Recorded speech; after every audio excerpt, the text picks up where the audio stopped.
자, 1번에 보게 되면 원칙 중심의 회계기준 밑줄. 제목만 밑줄 그시면 돼요. 원칙 중심이다.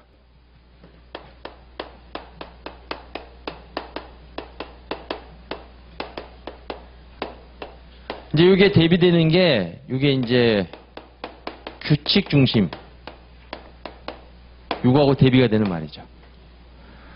단적인 예를 들어가지고, 우리 회계 원리 때 사채에 대한 회계처리를 공부를 했죠. 예를 들어서 사채를 할인 발행한다. 966원에 발행했다. 현금 966원.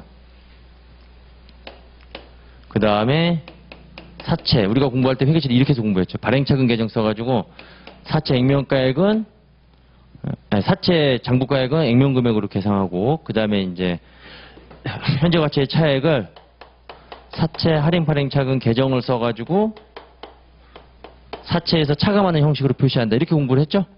네. 옛날에 제가 공부할 때는 이렇게 했어요. 옛날에 제가 공부할 때는 회계처리를 반드시 이렇게만 했어야 됐어요.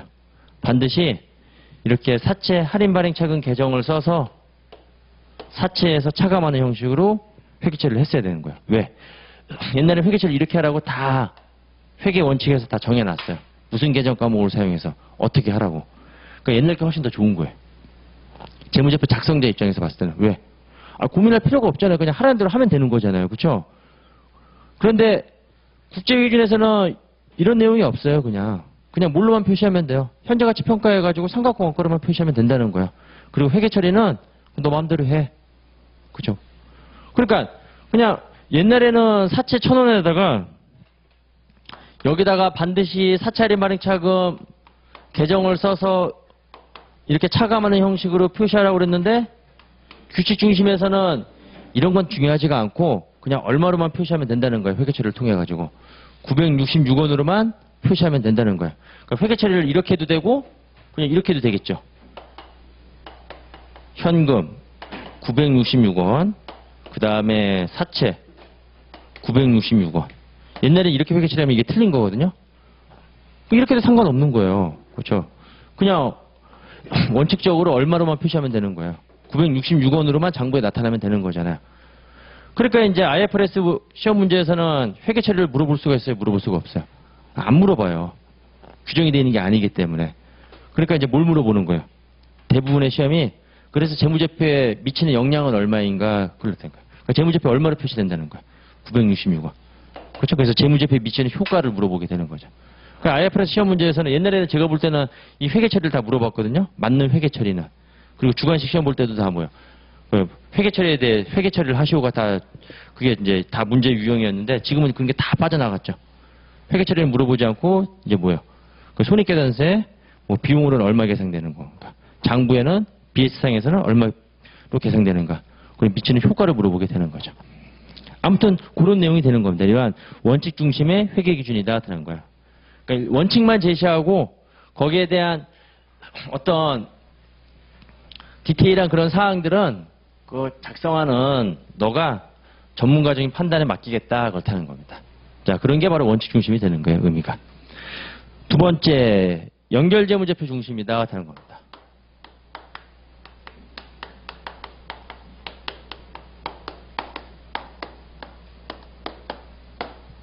우리가 뭐 고급회계에서 연결회계를 시험에 안 나온다는 건 아니지만 공부할 필요는 없습니다.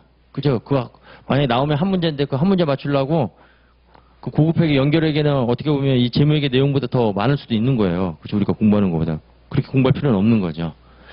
근데 연결재무제표가 이제 뭐냐면, 자, A기업이 있고 B기업이 있는데, 자, A기업이 B기업에 지분을 50% 초과하고 있어요. 과반수. 그러면 이 A기업을 우리가 뭐라고 하냐면 지배기업이다 이렇게 얘기를 하는 거야. 과반수니까 B기업에 대한 의사결정에서 뭐야? 다 영향력을 미치게 되는 거잖아요. 그 다음에 이거는 피지배기업 또는 우리가 종속기업이다 이렇게 얘기를 하는 거야. 근데 법적으로는 각각 별개의 뭐예요? 독립된 기업이 되는 거죠? 이건 A법인이고 B법인인 거잖아요. 각각에 대한 법인격이 서로 다르게 되는 거죠. 그럼 이제 재무제표를 작성을 해요. 예를 들어서 이제 대차대표 작성하면 누구 이름으로 A회사. 그리고 얘도 이제 BS 작성하면 누구 이름으로 B회사. 별개의 독립된 기업이니까. 자, 이런 재무제표를 우리가 뭐라고 그러냐면 각 기업의 별도 재무제표다 또는 개별 재무제표다 이렇게 얘기를 하는 거예요. 그런데 만약에 A기업이 B기업을 지배하고 있으면 얘는 반드시 뭘 작성해야 되냐면 연결 재무제표를 작성해야 되는 거예요. 지배기업은. 그러니까 법적으로는 서로 별개의 기업이지만 회계는 형식보다는 뭘 중시해요? 경제적 실질을 중시한다는 거예요. 그러니까 경제적 관점에서 봤을 때는 이거는 두 개의 기업이 아니라 하나의 기업이라는 거예요. 얘가 얘를 지배하고 있다는 거는. 그래서 재무제표를 이렇게 작성해야 되는 거죠. 합쳐서 작성을 해야 되는 거예요. 그러니까 A 플러스 B의 관점에서 이게 바로 뭐냐면 경제적에서는 법적으로는 독립됐지만 경제적으로 하나의 실체인 이걸 뭘로 보겠다는 거예요. 연결 실체로 보겠다는 거죠. 그래서 연결 실체의 관점에서 A기업이 지배하고 있는 A기업이 재무제표를 작성해야 된다 하는 거예요. 이거를 반드시 작성해야 되는 거예요. A기업은. 얘는 작성은 안 해도 되지만 그렇죠? 이 연결 재무제표는 반드시 작성해야 된다 하는 거예요. 그래서 연결 재무제표가 주 재무제표가 되는 겁니다. 이게. 그런데 우리가 연결 회계를 통해서 얘를 작성하기 위해서는 당연히 별도 재무제표도 작성을 해야지만 작성하기가 쉬워요. 왜냐하면 둘이 이렇게 각각 작성해놓은 거 합친 다음에 서로 간의 내부 거래 어떻게 하면 돼요? 상계 제거하면 바로 얘가 나오게 되는 거거든요. 그렇죠? 내부 거래를 하면 지들끼리 거래한 거. 근데 하나의 경제적 실체로 보게 되면 그거는 거래로 인정하면 안 되는 거잖아요. 미실현되는 거잖아요. 그렇죠? 그래서 그러한 내부 거래 제거해서 만드는 게 바로 연결 재무제표가 되는 겁니다. 그런데 이게 주 재무제표가 된다 하는 거예요. 그 내용이죠.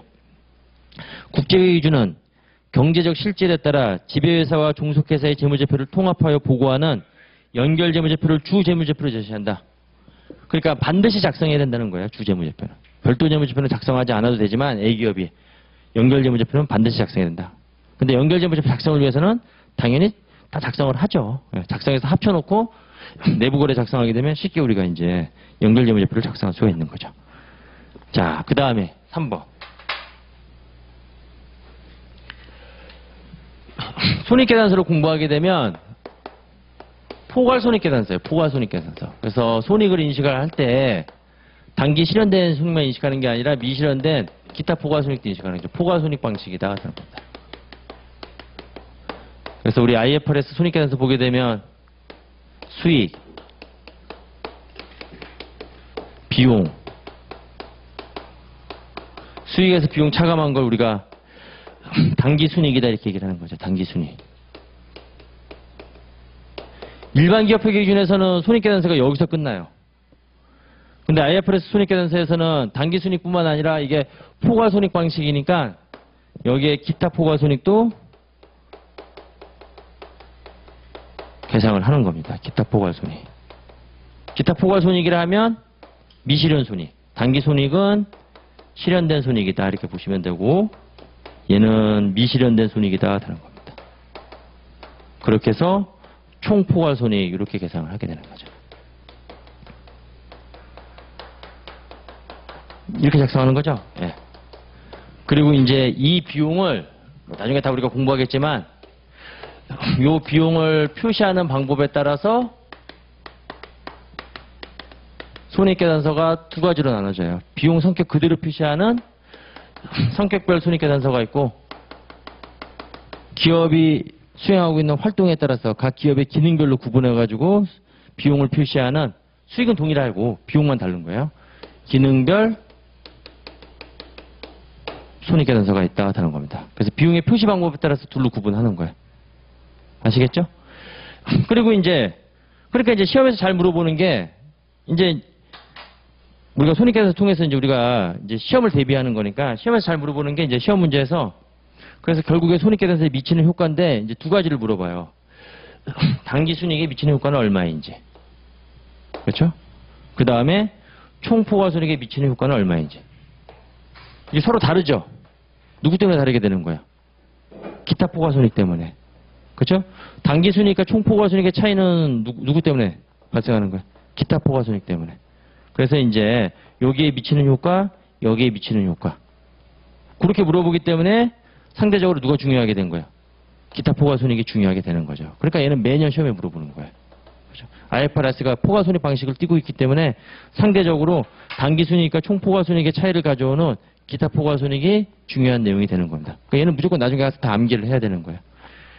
그래서 이제 여러분들 뭐 회계를 다 공부를 해봤으니까, 그럼 이게 이제 결국에는 당해년도에 이게 경영 성과가 되는 거잖아요. 그래서 당해년도 경영 성과로 인해서 당기순이익, 그쵸? 변동분이 기타 포괄손익분이 되겠죠? 예를 들어서 이게 100원이다. 그러면 당기순이익이 100원 증가한 거고, 기타 포괄손익이 플러스 100원이다. 그럼 얘도 증가한 거고. 그래서 결국 포괄손익 200원이 증가한 거잖아요.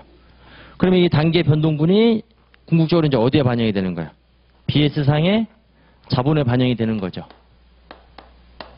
그렇죠? 그럼 BS의 이제 자본을 보게 되면, 자, 어떻게 구성이 되어 있냐면 크게 5가지로 이제 우리가 구분을 할 건데, 나중에 또 얘기 될 거니까 그냥 미리 들어 놓으세요. 자본금, 그 다음에 자본 잉여금, 그 다음에 자본 조정.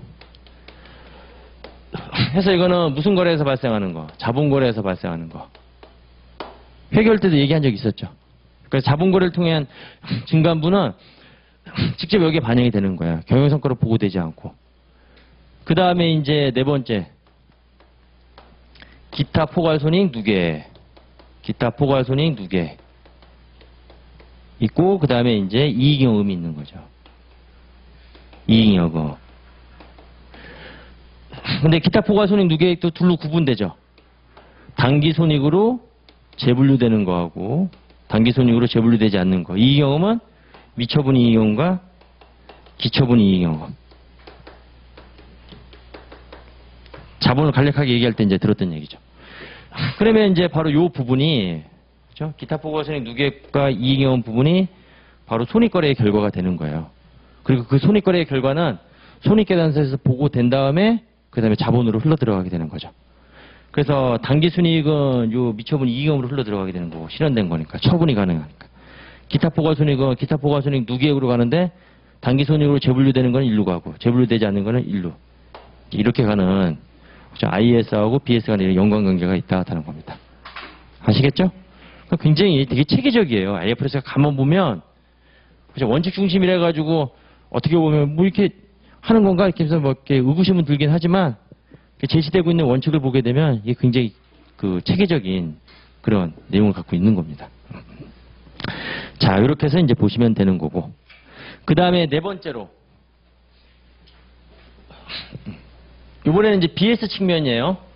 그러니까 경영성과인 손익 측면에서는 포괄손익 방식을 띠고 있고, 그 다음에 이제 재무상태를 나타내고 있는 BS 측면. BS 측면에서는 뭘 중시하냐면, 우리가 이제 측정을 할 때 측정 기준의 속성으로서 공정가치를 우리가 알 수가 있으면 웬만하면 뭐예요? 공정가치로 평가라는 거예요. 그렇죠? 그래서 거기 뭐라고 나왔냐면, 자산부채에 대한 공정가치를 알 수가 있으면 공정가치. 이제 앞으로 제가 FV 하면 공정가치를 의미하는 거예요. 제가 만약에 BV 쓰면 이거는 장부가액을 의미하는 거예요. 북밸류. 북이 장부거든요. 네. 좀 약자를 쓸 겁니다. 손익도 마찬가지로 앞으로 제가 이제 단기순익의 약자는 넷인컴에서 NI라고 이렇게 얘기를 할 거예요. 단기순익을 의미하는 거고, 요거 기타 포괄순익은 이게 어더 컴프레hen시브 뭐죠? 인컴인가? 해서 이거 OCI 이렇게 얘기를 할 거예요. OCI 그러면 기타 포괄순익 의미하는 거고, 총 포괄순익은 CI. 그러니까 제가 앞으로 이제 NI 하면 단기순익, OCI 하면 기타 포괄순익, 그 다음에 CI 하면 총 포괄순익. 그렇죠? 장부, 요거 이제 공정가치 평가한다는 거죠. 이렇게 하는 이유가 뭐냐면, 자, BS가 있으면 여기 자산과 부채, 자산에서 부채 차감한 게 바로 자본이 되는 거죠. 자본은 평가의 대상이 아니에요. 그렇죠. 자본은 우리가 측정 기준에 의해서 측정하는 게 아니라, 우리가 측정 기준에 의해서, 측정 기준이라는 게 뭐냐면 측정 속성을 나타내는 거 있죠. 우리가 화폐 가치를 부여하는데 과거의 과액으로 부여하면 그걸 역사적 원가다. 그 다음에 뭐 현행 원가다, 실현 가능 가치다, 개념책에서 나오는 것들인데, 그 다음에 뭐 현재 가치다. 이게 바로 이제 화폐 가치를 부여하는 측정 과정인데, 그 측정 기준을 우리가 이제 적용을 할 때 얘는 측정을 하는 개념이 아니죠. 얘는 측정하는 게 아니에요. 이거 측정은 누구라는 거예요. 자산과 부채를 측정해서 그 측정된 자산에서 부채를 빼면 바로 뭐예요? 자본은 정해지게 되는 거죠. 그러니까 이거는 독립적인 개념이 아니라 종속적인 개념이 되는 거고 얘네들을 우리가 이제 유용한 정보를 제공하기 위한 우리가 이제 합리적인 측정 기준을 가지고 자산 부채를 우리가 측정을 한다는 거예요. 근데 이 자산 부채에 대한 공정 가치를 알 수가 있으면 그렇죠. 그걸 알 수가 있으면 그러면 공정 가치를 평가하는 거예요. 웬만하면.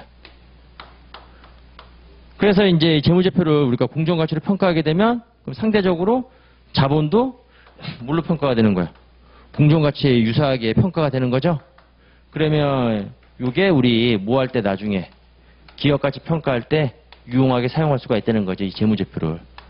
그렇죠? 기업 가치에 대한 정보를 제공할 때 이게 이제 이 재무상태표가 유사한 금액으로 나타날 수가 있다는 거야.